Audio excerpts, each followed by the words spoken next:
Assalamualaikum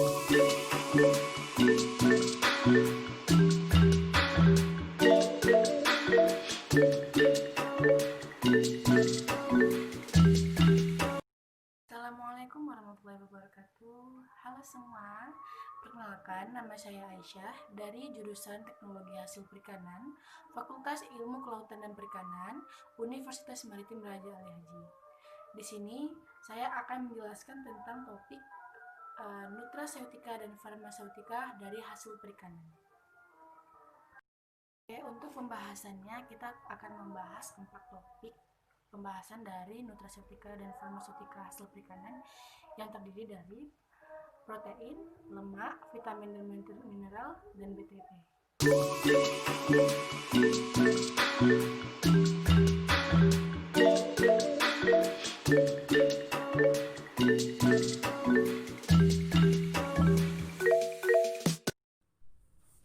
Baiklah, di sini saya akan menjelaskan apa itu protein. Protein adalah sekelompok biomolekul dan makromolekul yang terbentuk dari satu atau lebih rantai panjang asam aminonya. Adapun fungsi protein yaitu untuk membangun serta memelihara sel-sel dan jaringan pada tubuh. Bahan makanan hewani merupakan sumber protein yang baik dalam jumlah maupun mutunya, seperti telur, susu, daging, unggas, ikan, dan kerang. Ada 4 struktur pada protein, yaitu struktur primer, struktur sekunder, struktur tersier, dan struktur kuartener. Denaturasi protein adalah mempertahankan kesesuaian bentuknya asalkan lingkungan fisik dan kimianya dipertahankan. Jika lingkungan berubah, maka protein dapat terurai atau mengalami perubahan sifat. Mereka dapat kehilangan struktur sekunder, tersier, dan kuarternya sehingga aktivitas biologisnya juga akan hilang.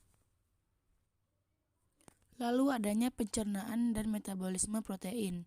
Pencernaan protein, sebagian besar protein dicernakan menjadi asam amino, selebihnya menjadi triptida dan dipeptida. Di sini saya paparkan gambar metabolisme pada protein. Adapun akibat kekurangan dan kelebihan pada protein. Yang pertama, yang paling buruk adanya disebut dengan kwashiorkor atau penyakit kekurangan protein. Biasa yang kita temukan seperti busung lapar yang disebabkan oleh filtrasi air di dalam pembuluh darah sehingga menimbulkan edema terutama pada parut kaki dan tangan. Lalu jika kita kelebihan protein bisa mengalami obesitas. Kelebihan protein dapat menimbulkan masalah lainnya terutama pada bayi.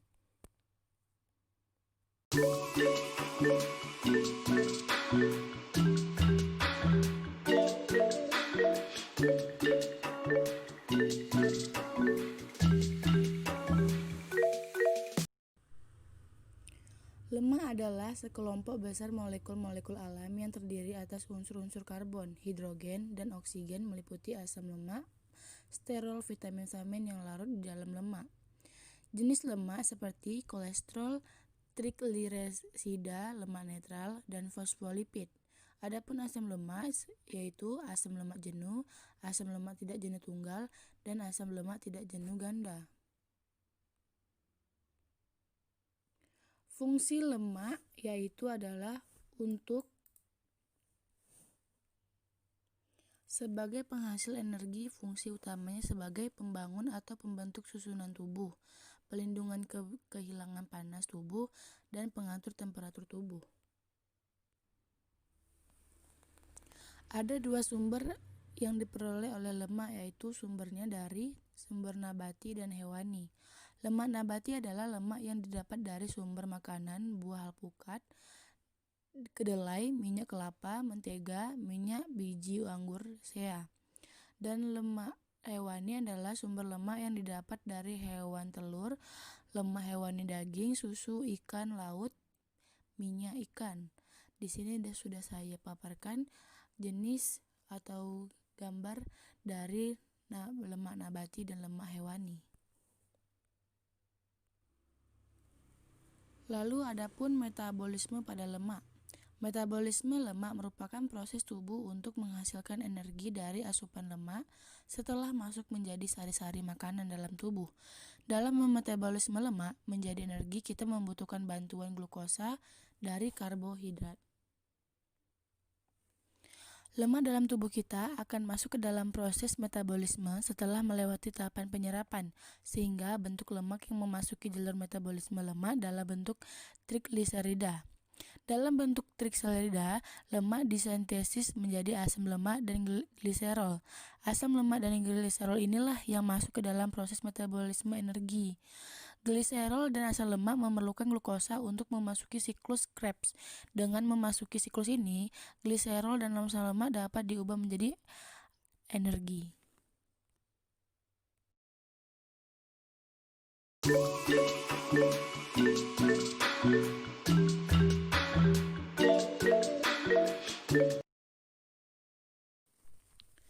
Baik, di sini saya akan menjelaskan apa itu vitamin. Vitamin adalah sekelompok senyawa organik amina berbobot molekul kecil yang memiliki fungsi vital dalam metabolisme setiap organismenya yang tidak dapat dihasilkan oleh tubuh. Jenis-jenis vitamin yaitu adalah vitamin yang larut lemak dan vitamin yang larut air. Contoh dari vitamin larut lemak yaitu vitamin A, vitamin D, vitamin E, dan vitamin K2.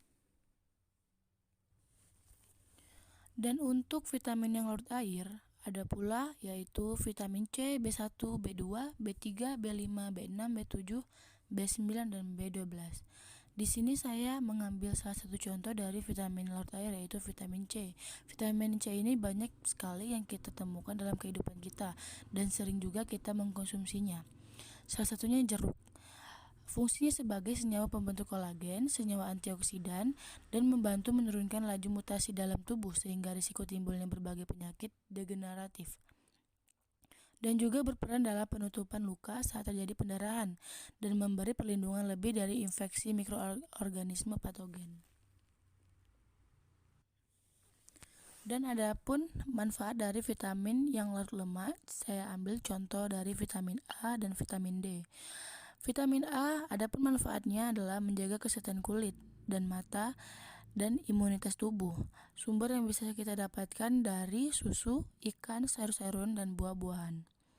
Dan vitamin D membantu untuk metabolisme kalsium dan mineralisasi tulang.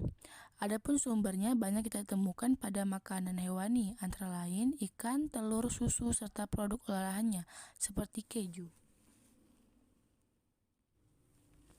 Nah, di sini kita masuk ke mineral. Mineral adalah suatu unsur yang senyawa yang dalam keadaan normalnya memiliki unsur kristal dan berbentuk dari hasil proses geologi. Dan kandungan yang terdapat pada mineral kalsium, fosfor, magnesium, natrium, besi, tembaga, kalsium, dan sebagainya. Di sini saya mengambil manfaat kandungan dari mineral dari kalsium. Sebagai bahan bangun bagai kerangka, regulasi daya rangsang dan kontraksi otot serta penelusuran impuls saraf. Lagi pula, Ca mengatur permeabilitas membran sel bagi K dan Na dan mengaktifkan banyak reaksi enzim seperti pembekuan darah. Sumber yang bisa kita dapatkan dari kalsium yaitu enzim seperti susu dan telur, juga gandum dan sayur-sayuran, antara lain bayam. Dan manfaat lainnya yaitu magnesium. Magnesium ditemukan pada bagian dan pada otot serta di sisanya tersebar merata pada sel tubuh dan cairan tubuh. Fungsi magnesium sebagai membantu pada transmisi syaraf, pembekuan darah, relaksi otot, dan mencegah kerusakan gigi. Sumber yang dapat kita dapatkan untuk magnesium ini terdapat pada sayuran hijau, daging-dagingan, dan kacang-kacangan.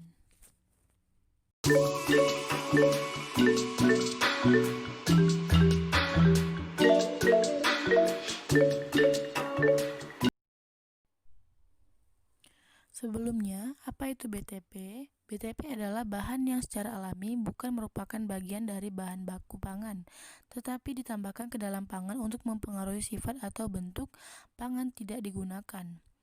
Dan apa tujuan penggunaan BTP? Tujuannya adalah untuk mengubah sifat-sifat makanan seperti bentuk, tekstur, warna, rasa, dan kekentalan, mengawetkan, atau mempermudah proses pengolahan bahan tambahannya. Di sini Yang saya dapatkan adanya penggolongan BTP Permenkes RI nomor 722 Menkes per 988, antara lain pengawet, pengwarna, pemanis buatan, anti kempal, antioksidan, dan banyak yang lainnya. Adapun fungsi digunakannya BTP seperti pengawet atau pewarna makanan. Contohnya seperti pengawet dapat mencegah atau menghambat fermentasi, pengasaman atau peruraian lain terhadap pangannya. Dan untuk kita gunakan pewarna dapat memperbaiki atau memberi warna pada pangan tersebut. Di sini contoh dari BTP pemanis buatan. Dapat menyebabkan rasa manis pada pangan yang tidak ada atau hampir tidak mempunyai nilai gizinya, seperti permen, ciki, bisa kita lihat pada gambar yang saya paparkan. Dan dalam proses penggunaannya, tidak semua bahan BTP diizinkan untuk digunakan dalam bahan pangan. Ada juga bahan BTP yang mengandung zat berbahaya untuk kesehatan. Contoh BTP yang berbahaya yaitu formalin dan boraks. Itu sangat berbahaya jika disalahgunakan. Sekian video penjelasan dari saya. Apabila ada kesalahan, mohon dimaafkan. Wassalamualaikum warahmatullahi wabarakatuh.